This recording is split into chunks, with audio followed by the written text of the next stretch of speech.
And welcome back, everyone, to yet another episode of Going for Two, presented by Home Field Apparel. I am your host, the publisher of the Extra Points newsletter, Matt Brown. I'm joined here, as always, by my colleague and co-host, Bryan Fischer. Bryan, it's good to be home. I can imagine I would say you'd look well rested, but I know you've been quite busy this past week. We're glad to have you back here for another episode, and I'm sure we'll get into exactly what you were doing there at the Student-Athlete NIL conference. But plenty of I'm sure conversations that you had, plenty of fun, I'm sure, down there in Atlanta. But it is good to have you back there in the home office and talk to us here on Going for Two. It is wonderful. That's where I was. I mentioned this a couple of times on the newsletter, but I went down to Atlanta for the big NIL Summit, NIL Palooza. You had 300 college athletes there, mostly in Division I, but not exclusively. You had many leaders within the NIL industry, which is a funny thing to say, seeing as that wasn't really a thing 9 months ago, but now it definitely is. And I was going primarily to talk to athletes. One of the great things about this kind of function is there was an SID at this thing at all. I never saw one. You would just kind of saunter up to a table, and for a lot of these sessions, it's at the College Football Hall of Fame, which is, I will say this, an extremely cool venue. Something I wholeheartedly endorse and recommend a college football fan check out if you're ever in Atlanta. But you have like this great big like open football field, and that's where you have all these tables set up, and that's where the award ceremony was. That's where you'd have some of these seminars, and I could just kind of sneak in there, like saddle up to a table and be like, "Are you guys bored? Would you like to talk to me instead? Here's my business card. I'll be in the end zone," and then just kind of like leading people out there to talk.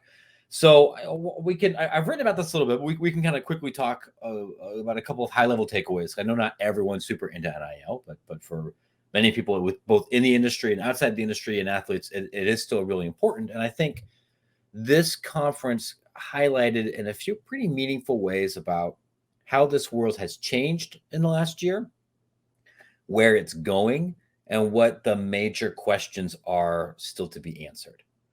And I'll lead with this. I wrote about it earlier this week, but I feel like this is a point that is worth hammering again and again, especially because I wrote about it behind the paywall. To a man and almost to a woman, and that distinction does feel notable, given that we're talking about what college athletes here. But to a man, almost to a woman, athletes told me they felt like they had not received meaningful guidance or help or anything from their institution. And I talked to people at HBCUs. I talked to people at 1AAA institutions, FCS institutions, and P5 institutions. Many of them said some programming did exist. Didn't always, but sometimes it existed, but that they hadn't listened to it, they hadn't engaged with it, it hadn't stuck, it wasn't relevant to their questions. So when I would ask about, hey, what did you think of this particular seminar, or tell me about some deals that you've done, or what are you thinking? Almost always the initial conversation would be, I haven't done any deals. I don't know where to start. I am interested in this, but real baseline stuff. I ended up walking a bunch of athletes to the mogul booth or to some marketplace booths to well, maybe you should talk to these people because this is kind of a first step where we can brainstorm with some ideas from your market. But if this, I don't want to say that this was a representative sample of athletes, right? Because on one hand, you had like the biggest overachieving 1% of the 1% like marketplace NIL people, and you had other folks that are clearly very, very interested in it. But at this event, if you're still looking at a third to half, maybe more people saying, I'm missing some very basic information, that's a big problem. And it doesn't matter what kind of fancy corporate brand partnership you have or shiny new toy or software solution you have, if the people that are supposed to be the center of this industry don't know what the hell's going on, right? And I think whoever figures out how to solve that will be far ahead more than any compliance software solution or AAA brand or business school, anything. It's just having subject matter expertise is not translating to what's happening with the athletes. That sounds completely like what's happening in real world conversations, I think, in general, and I think kind of speaks to the fact that as many of these deals that we see about somebody partnering with Altius or some various companies about their for NIL education, a lot of it is just like, here's a presentation one day, at the beginning of the school year, maybe the beginning of your season, and here's kind of our general NIL guidance. And maybe if you are a go getter, you can kind of go out there and talk with some advisors, talk with some other people, at your school to get a little bit more information. But it's not like they're just turning over a turnkey solution to a lot of these athletes. And I think that's ultimately what they kind of want. Just, tell me where to go and where I can put my information in and how I can get that check. Right.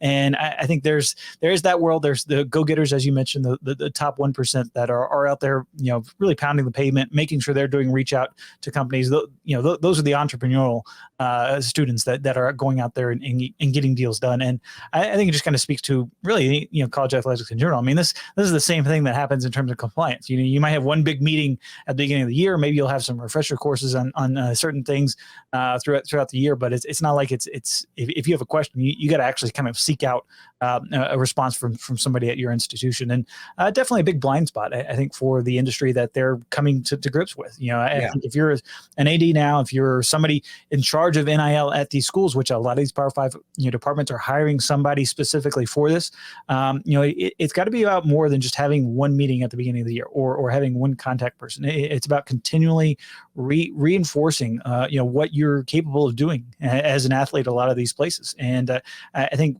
maybe as we kind of get more into this being the norm with NIL, you'll start to see a little bit more in terms of just ease of use, I guess you could say, in the NIL space. But it is wild just to kind of see how far we've come, but how much further we still have to go.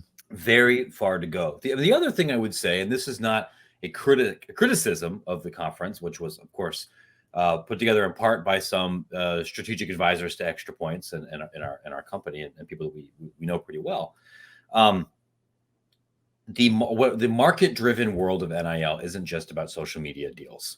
That is the easiest deal. That's where the most corporate money has gone into. That's where the most attention has gone into.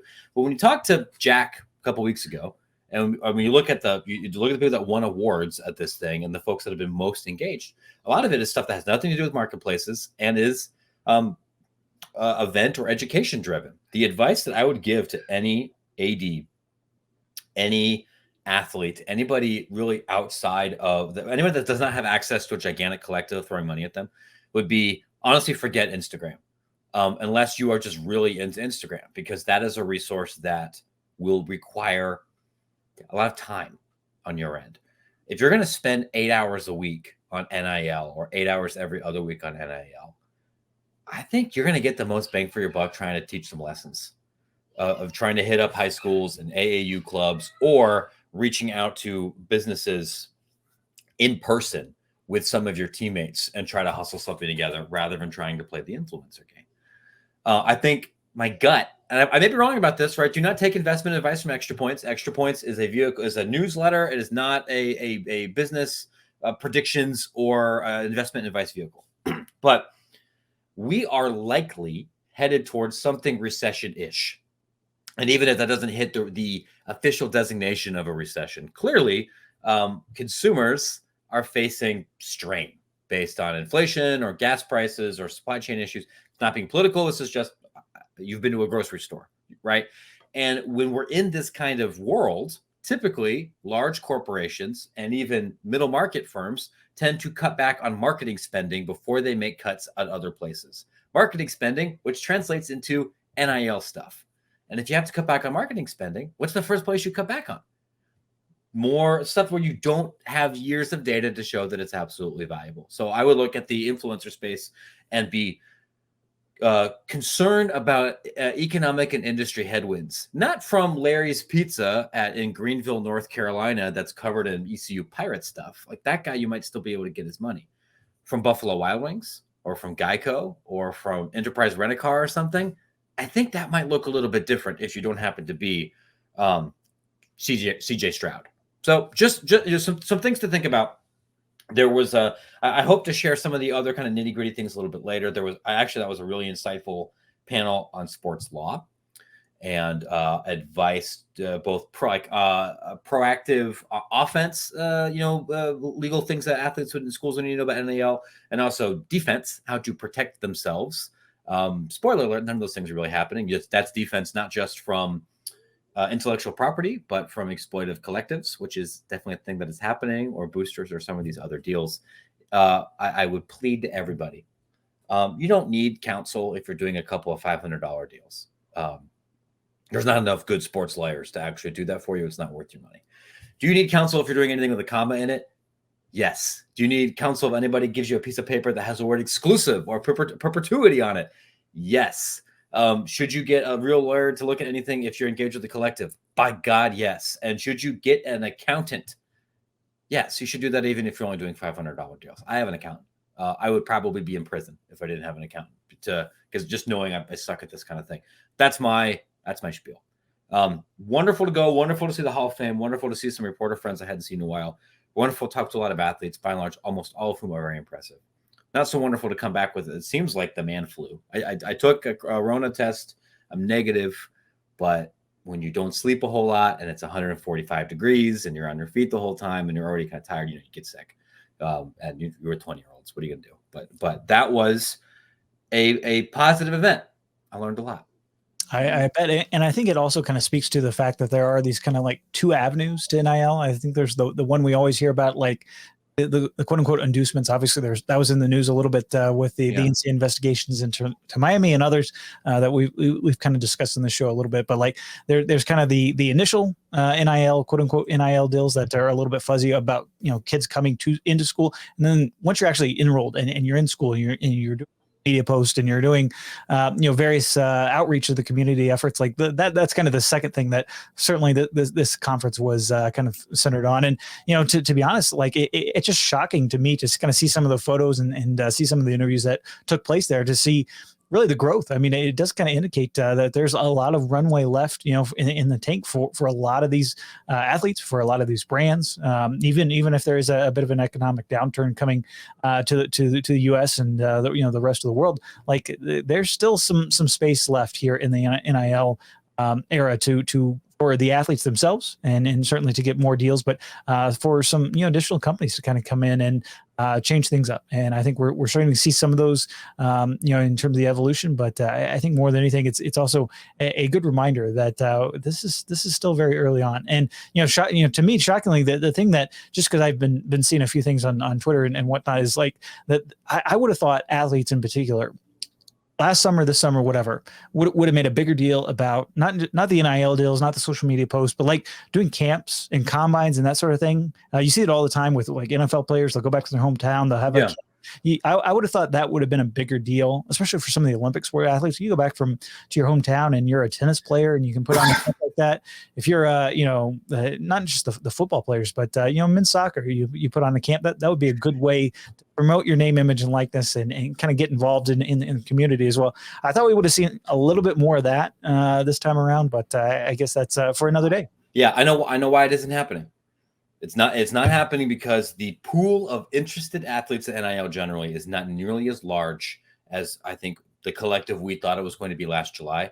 This stuff takes a lot of work, and quite frankly, not everybody wants to do it. And the dirty little secret, I'll tell you guys this: most Olympic sport athletes in the U.S. come from pretty well-off families. It varies a little bit from sport to sport, but there's not a ton of Pell Grant kids playing college soccer right now. The median family income for a U.S. college swimmer is well into the six figures because it's expensive to do club swim programs. It's expensive to do travel soccer, and they're not full scholarships. So if you're somebody that's already rich, or at least already coming from a very comfortable family, it's pretty easy for you to decide, I don't want to spend this time hustling for these little things, especially because you can click a couple of buttons and bloop, bloop, bloop, you can theoretically get an Instagram deal. You probably won't unless you click a lot more buttons, but theoretically you can get into this system very quickly. You can't do that for a baseball camp. You have to actually hit the yellow pages and make phone calls. And then you have to suddenly learn about, if it's your camp and you're not just a staffer, you got to rent a facility. You got to pay for insurance. You got to screen print some T-shirts. You got to do advertising. That's a business. And Sure, some people have done this and they do well. And we both know that assistant coaches in this world often make more money doing this than they do actually getting paid from the school. There's definitely a lucrative market for it, but it's not a plug and play thing. And the biggest mistake, and then I promise we'll talk about something else. The biggest mistake that so many sports writers make and business reporters make about writing about this world is superimposing their middle-aged values on college students. They don't make decisions based on careful evaluations of pluses and minuses and what will this do for my career long term and how does this academic major fit in everything, and let me go calculate some expected earnings. 17-year-olds don't do that, and were you thinking about your brand when you were in college? Were you thinking about long-term earning potential and entrepreneurship when you were 20? I mean, maybe just a tad, just given some of the majors and the courses that I was taking, and obviously getting into a career like this, you do think about it a little bit, just kind of looking forward. But you're right, you're absolutely right, and I think it's important too to think that this is such an irrational industry, right? All of college athletics, it's like give us money to build a waterfall so we can attract 18-year-olds. Like what exactly is super rational about some of that stuff? So it is a bit irrational, and then you throw in obviously young adults. Kids just fresh out of high school, like they're going to make some bad decisions. And I think that is all kind of baked into things, and a reason why it certainly gives us some news stories and some talking points. But at the end of the day, I think, again, it kind of reinforces that the top 1%, they're doing fine in terms of the athletes. They're going out, they're getting deals, they're hustling, just like the top 1% at any college, in America. They're creating businesses, they're doing things beyond just what they get in the classroom, and that's the case in multiple aspects. And I think it's going to be interesting to see how things continue to evolve, because not only are kids going to make some bad decisions, they're going to make some good ones as well. And it'll be interesting to track that going forward. I talked to water polo athletes that started a successful business. There's plenty of really admirable entrepreneurial people. That's wonderful. I hope people do that. I cared about writing when I was 20. I cared about writing for the Ohio State newspaper. I cared about finding gigs. But this big picture stuff, I was way more worried about getting laid, man. So my in-laws don't listen to that. Ecclesiastical authorities don't listen to that. But like that was my mindset. And I know that's the mindset of many of the people that we're talking about. Speaking of something completely different from that admission, while I was pacing the hallways of the Hall of Fame and talking to college students and being in this world, the rest of the college football universe was not standing still. Bryan, I understand there have been some announcements and changes with the transformation committee. Although if I understand the release and everything correctly, it's less of an immediate transformation and more of a big tweak. Do I have that right? Yeah, sort of. I mean, I think it's important to note that at the same time you were hobnobbing it down there in Atlanta, a lot of college athletics leaders were in Indianapolis for in-person meetings. I think that's been a recent change with the NCAA. Is just having in-person meetings basically every quarter. You compared to kind of your normal Zooms that a lot of these committees have been operating on. Certainly that is the case with the transformation committee. There was a D1 council meeting where a few minor things happened with a few various sports like wrestling and volleyball, but not men's soccer. And I think it's important to kind of note that this is kind of the first phase of the transformation committee. Like we're kind of moving into some more of the nitty gritty in terms of what actually Division I looks like. That's kind of that's where they're looking ahead towards. But for right now, obviously there are two central things that they've kind of tackled, I guess you could say, and are basically going to get feedback from the rest of the membership for all the schools across Division I, council, from the D1 board, if they get approval. And obviously they're centered around number one, transfer windows and some changes to the transfer portal. And number two, which I'm sure a lot of fans kind of overlook, but kind of the enforcement process. There's been a lot of tweaks, a lot of focus on what kind of enforcement looks like going forward, and how there are some big changes coming to that. And so there's a bunch going on, but at the end of the day, I think this is kind of the first of many steps when it comes to actual transformation of the NCAA and Division I itself. Let's talk about the transfer angle there for a second, because this is the one that I think certainly the greatest touch point for a lot of fans, coaches, administrators, players, student athletes coming up, recruits. This is the one that I think everybody obviously has their eyes on. Yeah. So if I'm understanding this correctly, we could see some kind of window legislation as early as August. Is that the right timetable? Well, approval of, I guess, by August. Obviously, we're sliding into the end of June. There's some more meetings in July. Essentially, at the end of the month, at the end of June, when the D1 board meets, they're going to say yay or nay, and basically kind of kick the can down the road, get some feedback, and then they'll probably vote on it, late July, early August. And so that's kind of the timeline when, in terms of implementing these transfer windows. Obviously, it wouldn't take it into effect, right away. From what I understand, obviously, there's going to be a lead time. There's student athletes already in the transfer portal and kind of sorting things out from there. But, essentially all of the sports, volleyball, women's basketball, men's basketball, all the various committees in charge of those sports have been looking at these transfer windows. And that's kind of been their charge from the transformation committee itself. Yeah. And they've kind of submitted some dates, and I'm sure there will be some discussion over adjusting them and changing them up. But really the biggest thing that I have heard surrounding these is, and not necessarily just the dates themselves, but like there's been a lot of talk, and we've discussed the burnout aspect of things. Like there needs to be some balance, both for the athletes themselves getting recruited, so they're not just inundated by call after call after call or text message after text message. But also for the coaches out there and the administrators, like they don't want to be, having official visit weekends happen every single weekend to where they've got to monitor this. They've got to host people. They got to spend money on this. Like I think there's going to be some meaningful changes in terms of how recruiting itself actually operates and how guys transfer in and out of programs. And that's obviously been top of mind, given a lot of the roster churn in football in particular, but there's going to be a little bit more order to it. And I think that's what everybody can agree to and is excited to have, because it really is kind of free agency, but it's like free agency 365 days of the year. And so this will at least bring a little bit more order to things in terms of actually when you can transfer and when you can enter your name in the portal. Yeah, that has been, I've heard the same thing from both coaches and from players.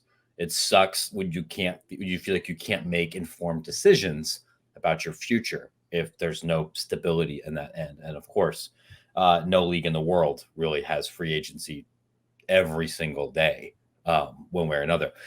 Speaking of order, friends, I do want to quickly share an offer for you to order something yourselves and save a little bit of money from our dear friends at Home Field Apparel, the makers of delightful, officially licensed, unique, vintage collegiate apparel, t-shirts, sweatshirts, tank tops, sweatpants.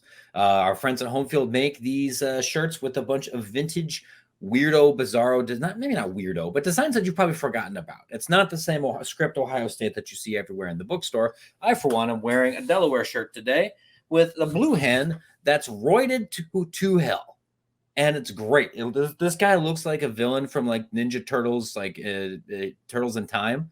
But you play like the old stand-up arcade machines or something. Like, all right, you defeated Bebop. Now it's time for our, roided up blue hen, and it's great. It was excellent use of my money.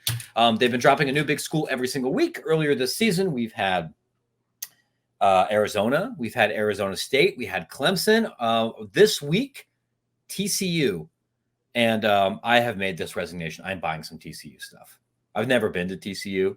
I don't have a feeling about it. No, I've only been to Houston. I've been to Houston. I've been to Austin. I've been to Houston. I've never been north of, I don't know, for like the Buc-ee's 40 minutes up of Houston when you're driving around. I'm sure TCU is lovely, but we got to change that. We got to bring you to DFW. I'll give you the tour. I'll give you the places. Please, great. Let's go figure out a campus visit to go hit TCU and SMU or something. And then when I do, I'll be wearing beautiful vintage TCU apparel.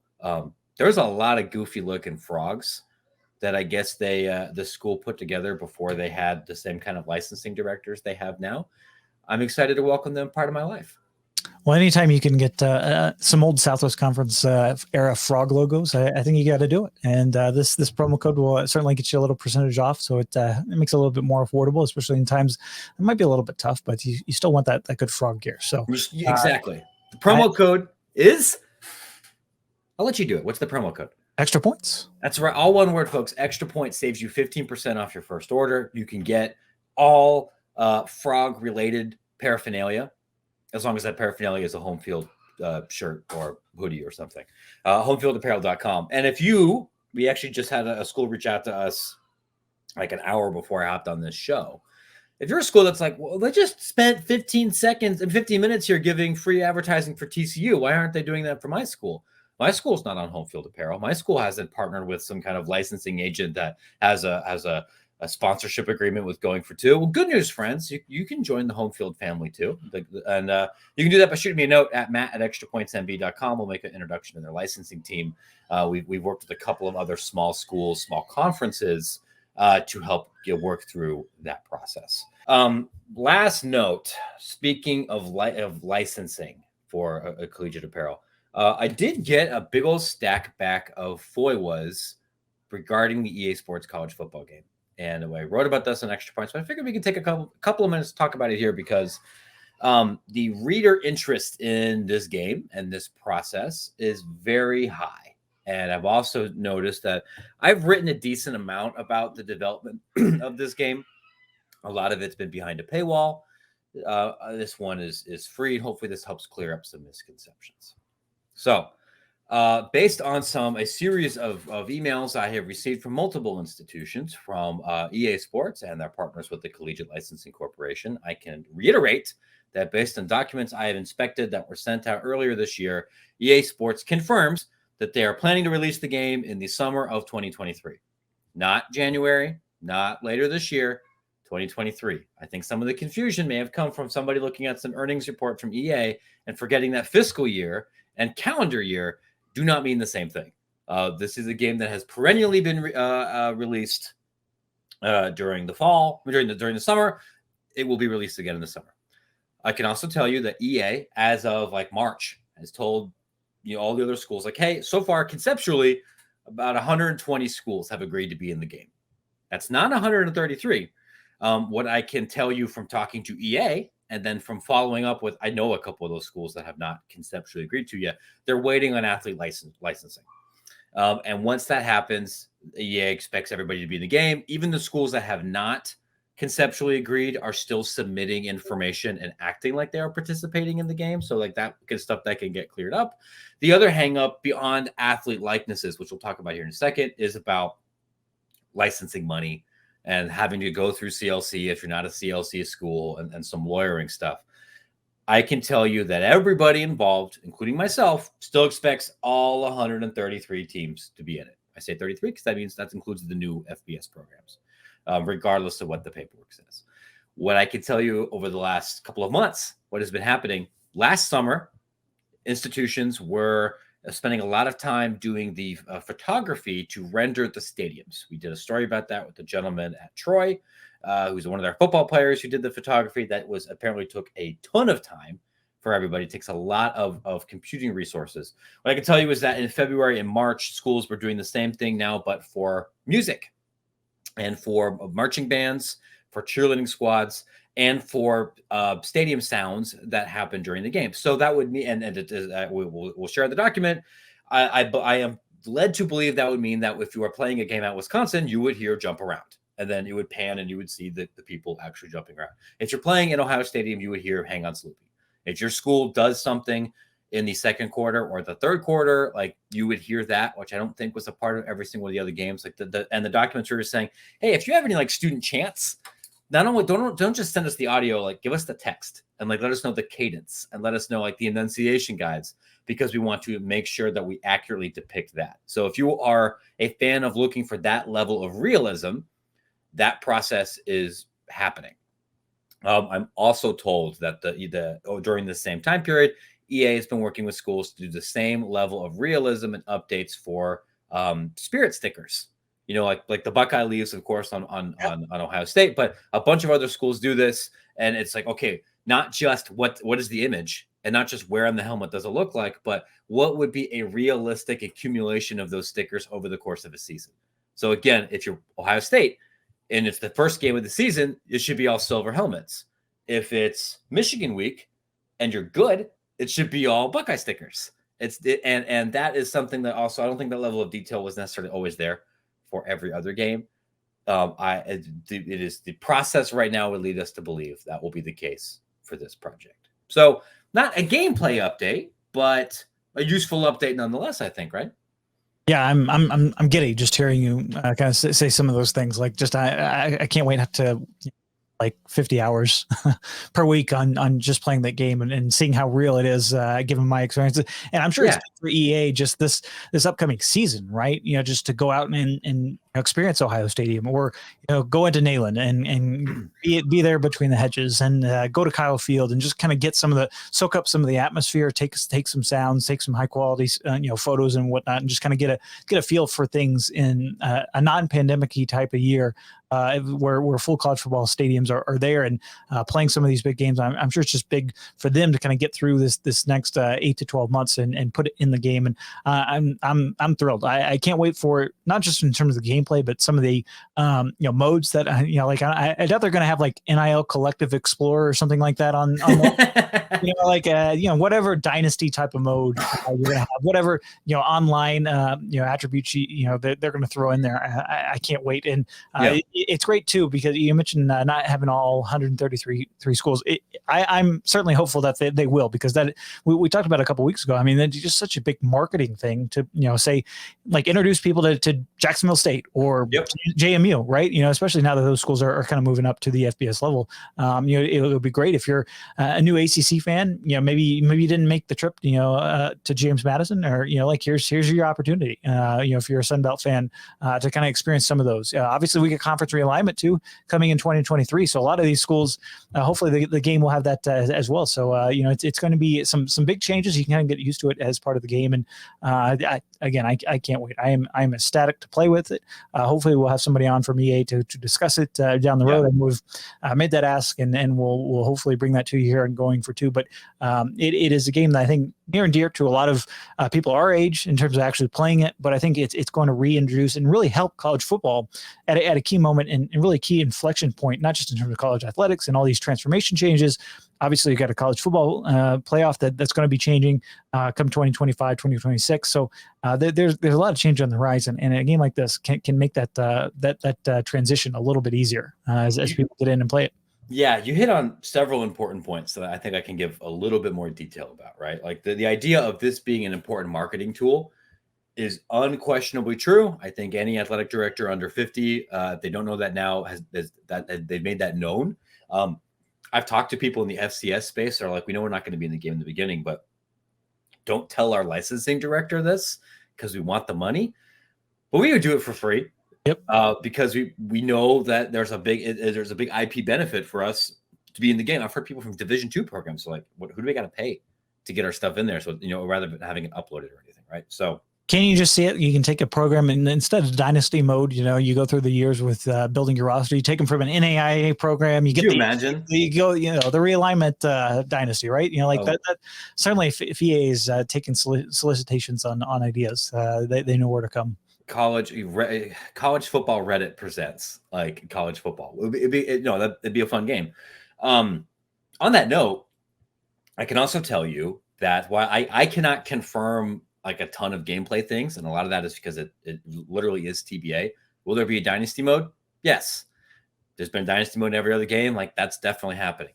Has EA reached out to subject matter experts who are intimately aware of how college football has changed since the last game? Yes.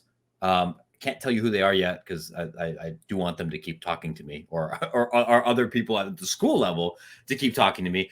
That's been a thing. This is not just the Madden team trying to like make Madden with Ohio State helmets. Like structurally, it's not that same thing. Will there be an ultimate team mode? Yes. Much to that existed in 2014. It was a baby level thing. It's a staple in every sports video game in the EA and non-EA franchises. That's going to be a thing. Which then leads me to like the last thing that I do have a little bit of update on. Some of this came from FOIA, some of this came from good old fashioned shoe leather, about the licensing component. Because as you are probably well aware, if this has not been beaten into your skull at this point, the reason we haven't had a video game in the last decade is because there wasn't a mechanism for EA to pay the athletes. And I have had this confirmed from people at CLC and at EA that they would have loved to have done this earlier, because not only would that have let them keep making the game, they thought it would have let them make the game better. There's a lot of interest from the fanatics and the playflies and the CLCs and the other like licensing world to have gotten this done earlier, because a merger of school rights and player rights equals better consumer products. Everybody makes more money. You would have probably bought the game more in 2018 if it had player names in it. The challenge to this is, unlike the NFL or the NBA or everything, all these other places have unions that have just one entity where they negotiate the group rights. That does not exist in college athletics. It is not likely to exist before the release of this game. So what I have been told here is that EA is hopeful that a group licensing mechanism or solution appears, since it's not prohibited by law anywhere at any point, that they can negotiate with that entity. I have been told that there is optimism on all sides here, but that could be announced this summer. There was, I know, like a month and a half ago, there was that it might be a little bit sooner. Now I'm hearing, maybe like announcement before the start of this season, rather than like early July. And that announcement is not it's not going to have every single college football player, but it would be as the group licensing industry has evolved enough where one entity, I have a pretty good guess about who that group is. I'm imagining it's going to be one team that will, hey, we got athletes at this percentage of schools. We're going to be negotiating with EA. This is the agreement if you want in. And then we can spend the next year signing up those athletes. I have been told one potential hangup is that if you're an athlete that maybe signed all of your NIL rights to a collective to get a big check, it will be not impossible, but it will become logistically harder to get you in the game, or because of that's just another corporate step to go through to figure out how to get you. Whereas if you were not in any exclusive arrangement, also because this is in like the internet era, if for whatever reason an athlete wants to be involved and isn't ready at launch, could they be, there's roster updates for FIFA like every 2 weeks. Like, could this happen for real people? Yeah, that's not that big of a deal. So I would be very, very surprised if actual athlete names and likenesses are not in the game. And then once that mechanism is announced, you will shortly see announcements from people like Notre Dame and Northwestern that, like, yes, we have conceptually agreed to be in the game. That help? That sounds awesome. I can't wait to see the CJ Stroud cover. I think that is the other part is it's not just being in the game and being able to play yourself, which was always a fun thing back in the day. If you actually talk with players, they're like, as much as they understood, like, hey, I'm not getting any money for this, but it was just kind of cool to kind of create yourself and play as yourself on your own team. That aspect coming back with real actual names, images, and likeness. Like, I think that's going to be a boon for the players themselves. I think it's going to be a boon for fans. And you can just only imagine like how much it's going to be interesting to see beyond the group licensing, just like how much is the cover athlete going to get for this one? Because now you can get, it's not just the top draft pick or top 5 draft pick anymore that you're slapping on the cover. You can actually use CJ Stroud. You can actually use Caleb Williams. You can, like that aspect is going to be interesting to me to see what kind of EA does in terms of the cover, because, we kind of mentioned a little bit, 2 weeks ago in terms of talking about some of our video game pass, but like sometimes with some of these updates, it's iterative. So it's like, you're really only kind of buying it for the cover. Well, that might be a big deal. And having that cover in your back pocket as an NIL deal, if you are CJ Stroud and you're going to talk with Target, you're going to talk with Walmart, and you're saying, I'm going to be the cover athlete on the NCAA video game, like that's going to be a lot of earning power for them going to other deals and really kind of influencing their brand going forward. So it's all part of this really growing NIL ecosystem, and it's exciting to have the game not only back in our lives from a gameplay standpoint, but to kind of see how it's going to affect schools, players, coaches, because you can bet that as much as players are going to get mad at maybe not getting their copy or whatever, they're also going to be mad about their player ratings. They're like, that is a big thing, and yeah, I get $200 or whatever it might be for my name, image, and likeness, and you guys gave me a 78. What's going on, EA? Like, you can just imagine those type of emails getting sent out on behalf of not only the players, but sometimes their NIL agents as well. There is no doubt about that. That's a huge thing in the 2K community. It's a thing with FIFA. It's a thing with Madden. That there's like a whole news cycle when the Madden ratings come out and people complain about them online and everything. That will definitely be a thing here. I could be wrong about this because I have not heard this from EA or seen this in documentation, but I have talked to several collegiate licensing professionals, and knowing what I know about this industry, I'd actually be a little bit surprised if the first video game has a current athlete on the cover. And the reason for that is there is still a lot of risk, or at least perceived risk, in big licensed individual athlete deals that are national and retail focused, given the very short earning potential power for a college athlete. If you do it with CJ Stroud, he's only going to be an Ohio State athlete for 4 more months and then go to the NFL. Whereas if you do a deal with Tom Brady, he's going to be in the NFL for much longer because he's a cyborg and never retires, or maybe with that, or another athlete, maybe with one team for a longer period. There's also the fact that, and this was pretty well publicized, that a lot of the big national deals that were market driven last year with quarterbacks didn't really pan out. If we go back to the beginning of last season and thought like who were going to be like some of the biggest names, like the highest producing guys, like Caleb Williams was not on any of our radar. Nobody thought he was actually going to play because he was backing up the preseason Heisman favorite. That guy gets benched. Spencer Rattler gets benched a couple weeks into it. If you placed an order for 500,000 Spencer Rattler Oklahoma jerseys, there's a warehouse somewhere that's full of them, right?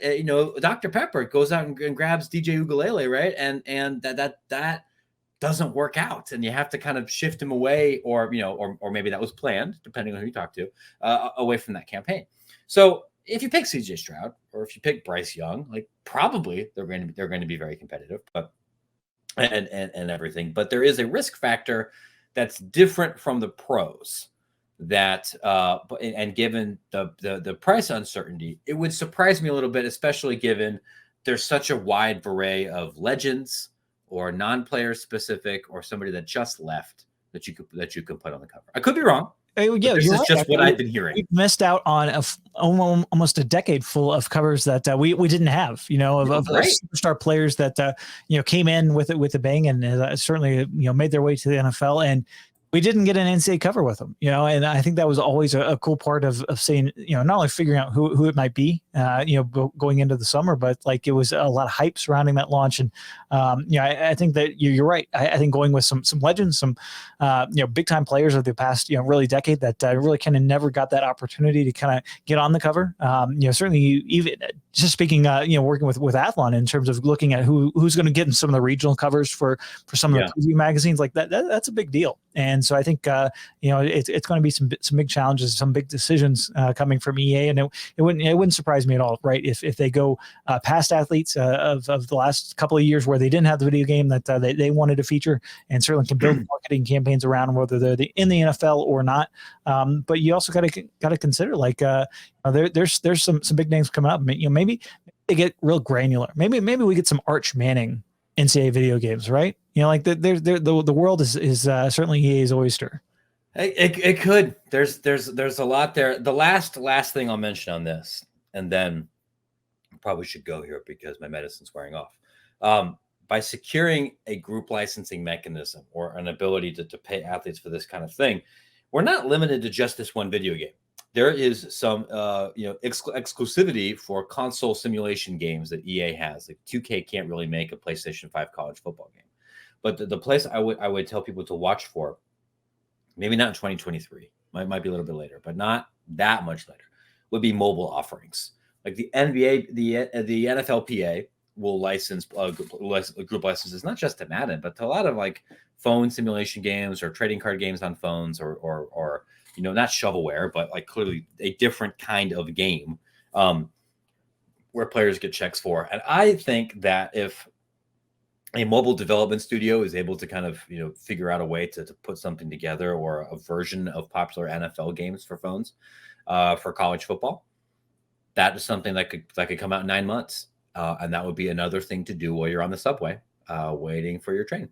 Yeah, I mean, I don't know how much you follow the kind of video game industry, but I mean, like some of the cloud computing advances that we've seen, basically you're playing like you're at the console itself. So you're playing those games through, and obviously there's the Google Stadia. Amazon has their own gaming initiatives through the clouds. Like, there's a lot of ways that certainly that you're able to kind of experience this video game that you weren't, years ago. And not only are the graphics going to be better, but you're going to be able to play everywhere. I mean, I saw just the other day that basically Microsoft is bringing Xbox to like Samsung TVs, and it's basically a cloud thin client, and you're being able to play your Xbox video games on your TV without the console present. So like there is that level of gaming that just was not possible, years and years ago. And so it's something that certainly we're going to experience a little bit through this video game, and I'm sure EA is already thinking about on top of some of the microtransactions that are certainly ever present in video games nowadays. And that'll be a thing.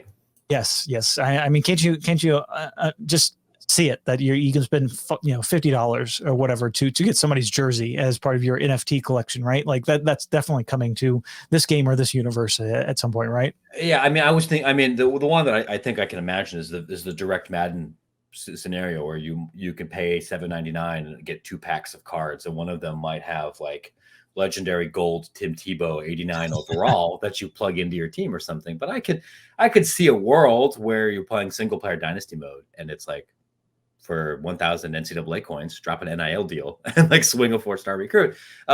Not that it's going to be required to do that. Like you can have, I think, a fulfilling Madden experience on many game modes without spending any money. You can be very competitive online in NBA My Team without spending money. Although I'll be honest, I usually do spend a little bit each year because I'm also buying time. This is a hobby of mine, but I do not get to play like I did when I was 20. That would be the other thing I was thinking a lot about when I was 20. To kind of put this full circle, not NIL deals, but beyond romance and beyond maybe some academic writing or trying to be a reporter. It was the NCAA video game or Metal Gear Solid 2, which was, I think, the big favorite in our household.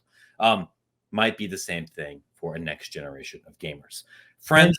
And the group licensing thing is also interesting because there's so many applications beyond just the NCAA football game, right? Obviously, there's college basketball with intense interest that we get come tournament time. And I think honestly, given the NCAA and what they've been looking at going ahead, given the gender equity, piece, I would imagine they're going to start to require, if you're making an NCAA basketball video game, obviously that's going to have to include the NCAA women's tournament as well. And so there could be an opportunity to get those athletes involved in video games where there wasn't anything, for them, years ago. And so there's a lot of runway here as well for EA to kind of build out this rest of this college universe just based on kind of the start point of using this game.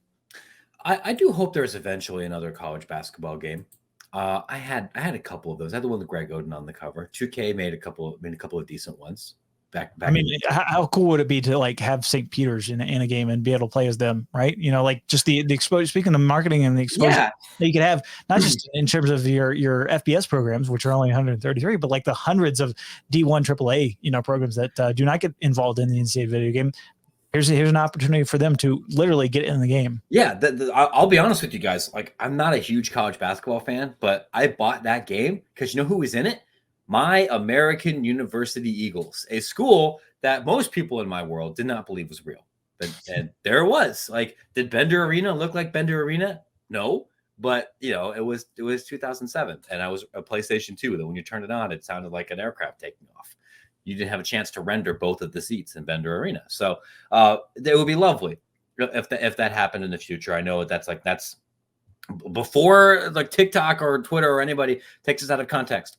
I am not reporting there is a college basketball game coming. I have no reason to believe that or report it. I am merely stating I think that would be nice. I hope it happens someday. I hope there's other games. You got to get San Jose State's new glow-in-the-dark basketball court in there somehow, right? So, there might be opportunities for EA to expand that universe. That would be great. EA or 2K or somebody else, please do this to give me another reason. And hire us as consultants more than anything. That's the most important thing. While we're waiting for both of us to finally achieve our dream jobs of becoming video game consultants by leveraging our inside knowledge of the depths of this industry for our AAA publishing friends. That's not a joke. I would love to do this. The real day job here is, of course, running the Extra Points newsletter, and I'm going to talk about this in a little bit more detail next week. But I will just say the kind of the getting little tiny scoops about EA Sports or the FOIA directory database or going to these conferences or doing original reporting is the kind of thing that people really like about what we do across Ticker and across Extra Points and everything. It's what I really love doing. It's more rewarding to me even to do that and just sit down in my basement and rip a column, although it's fun to do that sometimes too. That stuff takes money. it takes money. It takes time. I had to pay FOIA fees. I had to pay flight fees. I have to go be in a hotel. Sometimes it takes years of cultivating relationships with people to get you to trust you before they tell you if someone's going to join the Southland Conference or not. Like, that's not something I can necessarily anybody could just pick up off the phone. So if these are things that you appreciate, please consider a subscription to Extra Points. You can subscribe for free at extrapointsnb.com. You get 2 newsletters. You can get up to 5 a week with a paid subscription. That doesn't just help buy fruit snacks for my kids who are fighting in the room next to my office right now, which you might have been able to hear. It also pays for the operational expenses of producing the work that we do. I would also encourage you, if you enjoy this podcast, I am deeply appreciative of people who have shared it with their other friends in the industry and their friends outside the industry. If you enjoy it, give us those 5-star reviews, say nice things about us on Reddit, say nice things about us on Twitter, acknowledge us on those platforms. That helps us grow this audience. It also helps us show to partners like our friends at Home Field Apparel or other places that it's worth their time to be a part of this, because we don't charge for going for 2. We do sometimes charge for the newsletters the show notes that pop in here, but I don't really want to move this behind a paywall. So the only way that we make money doing it is through ads. The way we make money from ads is by people listening to the show and then us kind of knocking on those doors. So your support there, if you don't have $8 a month, greatly appreciated. Did I get everything, Bryan? I think that's it. And again, if you're not already subscribed, make sure you do sign up for Extra Points. If you're a podcast listener and you haven't already subscribed, what are you doing? Number one. Number two, if you can give us 5 stars, that is a way to help others find this podcast, to help us debate NCAA football, video games, and transfer windows and all that stuff. It really does help, whether it's Spotify, Apple, on YouTube. Make sure you're not only subscribed, but give us those 5 stars, because it really does help in terms of those algorithms that all the major companies use in terms of finding other shows and recommending this to others that might have an interest in college athletics, but certainly want to do a little bit more listening of podcasts like this. So 5 stars, and then again, do you want ticker if you're want to get up on the latest. We got a bunch of content coming the next couple of weeks on that front. Collegiate Sports Connect as well. Tons of great stuff, and hopefully you are following along, because our little empire, Mr. Matt Brown, has slowly grown, and it is truly becoming quite the empire. It is very fun and rewarding to see. Everyone, thank you so much for spending some time with us here this week. Let me go pound some Benadryl, and I will see you guys on the internet.